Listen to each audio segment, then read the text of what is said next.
sehe das wirklich ganz anders. Weil es geht ja nicht darum, dass der Verfassungsschutz politisch entschieden hätte, sondern die haben nach Fakten entschieden. Die haben geprüft. Das ist sehr, sehr fraglich. Und es ist auch nicht so, dass andere Parteien eine Partei verbieten würden, sondern es ist so, das bedeutet auch nicht, dass eine Minute lang die politische Auseinandersetzung mit der AfD Pause machen würde. Ganz im Gegenteil, ich bin Thüringerin, ich weiß, wovon ich spreche. Wir werden uns weiter politisch auseinandersetzen.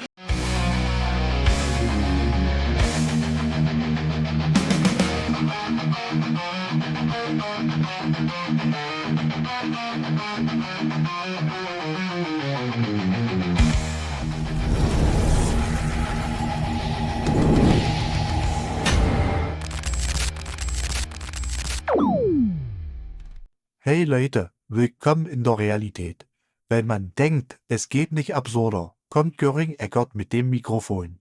Die Frau behauptet ernsthaft, die Einstufung der AfD sei nicht politisch, sondern basiere auf Fakten.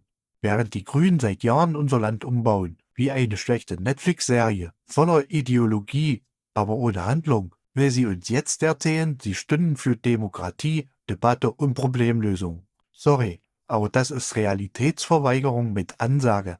Alles, was sie da aufzählt, sind Dinge, die die Grünen eben nicht tun. Und wenn sie dabei noch so schadenfroh schaut, weißt du, das ist keine Demokratin. Das ist eine Pressesprecherin der Ideologie. Auf geht's. Denn Katrin Göring-Eckardt ist Mitglied im Rat der Evangelischen Kirche Deutschlands und eben auch Grüne. Aber Frau Göring-Eckardt, ich würde Sie jetzt gerne zunächst einmal zur AfD fragen. Das Bundesamt für Verfassungsschutz hat die Partei jetzt als gesichert rechtsextrem eingestuft. Was heißt das für Sie? Jetzt werden ja Forderungen nach einem Verbot der Partei laut, aber ist das wirklich der Weg, um diesem Problem beizukommen? Ja, ich habe eben schon ein bisschen zugehört bei Ihrem Gespräch, was Sie gerade gesendet haben. Und ich muss sagen, ich sehe das wirklich ganz anders. Weil es geht ja nicht darum, dass der Verfassungsschutz politisch entschieden hätte, sondern die haben nach Fakten entschieden. Die haben geprüft und haben sich die Frage stellen müssen, ist diese Partei eigentlich auf dem Boden unseres Grundgesetzes? Und dabei ist rausgekommen, das ist sehr, sehr fraglich. Und es ist auch nicht so, dass andere Parteien eine Partei verbieten würden, sondern es ist so, dass der Deutsche Bundestag oder auch der Bundesrat ein Verfahren anstrengen können, das das Verfassungsgericht prüft. Um mehr geht es nicht, aber das ist nach diesem Bericht, den wir jetzt bekommen haben, evident aus meiner Sicht. Weil wir können nicht sagen, das ist uns egal, das sind irgendwie relativ viele. Das bedeutet auch nicht, dass eine Minute lang die politische Auseinandersetzung mit der AfD Pause machen würde. Ganz im Gegenteil, ich bin Thüringerin, ich weiß, wovon ich spreche. Wir werden uns weiter politisch auseinandersetzen, gesellschaftlich mit einer Partei, die menschenfeindlich agiert, die abwertend agiert mit Menschen, die irgendwie anders sind, egal ob sie Geflüchtete sind oder anders leben. Und insofern, das ist eine politische Auseinandersetzung in aller Härte und in aller Klarheit mit dieser Partei.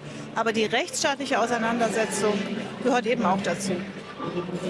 Allerdings war es ja in der Vergangenheit häufig so, dass dann Themen, die die AfD aufgebracht hat, dann sich damit nicht mehr befasst wurde, weil die dann eben automatisch als rechts- oder rechtsextremistisch sogar galten. Und dann haben andere Parteien gesagt, wenn wir uns mit diesem Problem tatsächlich befassen, wenn wir dieses Problem ernst nehmen, dann schlagen wir uns zu sehr auf die Seite der AfD. Also liegt denn dieses Erstarken der AfD nicht auch daran, dass andere Parteien, Parteien der Mitte, sich mit diesem Problem nicht ernsthaft auseinandergesetzt haben?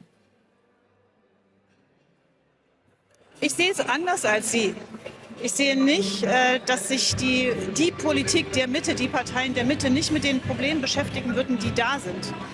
Womit man sich vielleicht nicht beschäftigt, ist mit aufgebauschten Thesen. Womit wir uns nicht beschäftigen, ist damit, dass die AfD versucht, andere zu diffamieren. Da mache ich jedenfalls nicht mit, meine Partei macht da nicht mit und die meisten Demokratinnen und Demokraten machen da nicht mit. Probleme sind dafür da, dass sie gelöst werden, dass man sie anspricht, dass man klar hat, wo gibt es welche und was sind die Lösungen. Die AfD präsentiert aber keine Lösungen, sondern sie präsentiert populistische Thesen, die Lösungen verhindern sollen, die Gesellschaft spalten sollen und die das, was wir an Problemen haben, eher verstärken, als in irgendeiner Weise zu lindern. Und deswegen eine Partei, die spalten will und keine Lösungen bietet, das ist die AfD. Demokratinnen und Demokraten sind dafür da, dass sie Probleme erkennen, besprechen, Lösungen suchen, dann finden und sie dann auch umsetzen. Frau Göring-Eckardt, aber verstehen Sie vielleicht auch, dass sich einige Menschen in Deutschland auch nicht ernst genommen fühlen in ihren Anliegen, in ihren Problemen? Ich gebe jetzt was wieder, was Sie mal gesagt haben, ich kann es nicht wörtlich wiedergeben. Das war so in dem Sinne, wir haben eigentlich nicht zu viel Migration, wir haben eher noch zu wenig. Und ich glaube, das trifft dann doch nicht das Empfinden von vielen Menschen in Deutschland. Also was wir zu wenig haben, sind Arbeits- und Fachkräfte, zum Beispiel im Pflegebereich. Und darauf bezog sich das. Und ja, dafür brauchen wir Einwanderung. Wir sind auch ein Einwanderungsland. Und ich möchte nicht, dass die Leute, die bei uns alt werden, die pflegebedürftig werden, irgendwann, weil wir ideologisch unterwegs sind in unserem Land, niemanden mehr haben, der sich um sie kümmert. Und das betrifft andere Bereiche auch. Das betrifft zum Teil das Handwerk. Das betrifft viele Unternehmen in unserem Land. Und darum geht es. Und ich finde, da müssen wir uns entscheiden. Was Katrin Göring-Eckardt da sagt, ist wirklich nicht mehr auszuhalten. Sie behauptet ernsthaft, man habe nicht politisch, sondern nach Fakten entschieden. Sie hätten das geprüft. Ja, geprüft wurde wahrscheinlich nur, wie man die politische Konkurrenz am elegantesten diskreditiert, mit staatlicher Rückendeckung. Die Grünen diffamieren jeden, der nicht ihrer Linie folgt. Wer gegen Gendern ist, wer Migration kritisch sieht, wer den deutschen Pass nicht verschenken will, der ist bei euch plötzlich rechts. Und dann wundert ihr euch über Vertrauensverlust? Nicht die AfD spaltet. Es sind Leute wie Göring-Eckardt.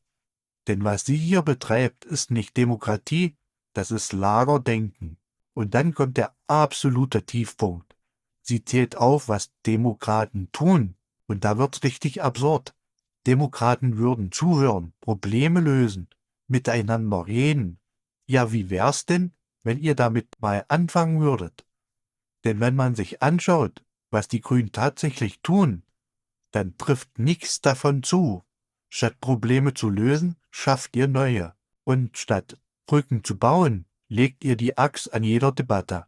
Ihr setzt keine Lösung um. Ihr setzt eure Ideologie durch. Punkt. Wenn ihr genauso sprachlos seid wie ich, dann lasst ein Like da. Abonniert den Kanal und schreibt mir in die Kommentare, wer sorgt hier wirklich für Spaltung? Die AfD oder die selbsternannten Demokraten bei den Grünen? Und wenn ihr denkt, dass diese Aussagen nicht unkommentiert stehen bleiben dürfen, teilt das Video weiter. Wir sehen uns beim nächsten Video und bis dahin geht wie immer weniger Haltung, mehr Wahrheit.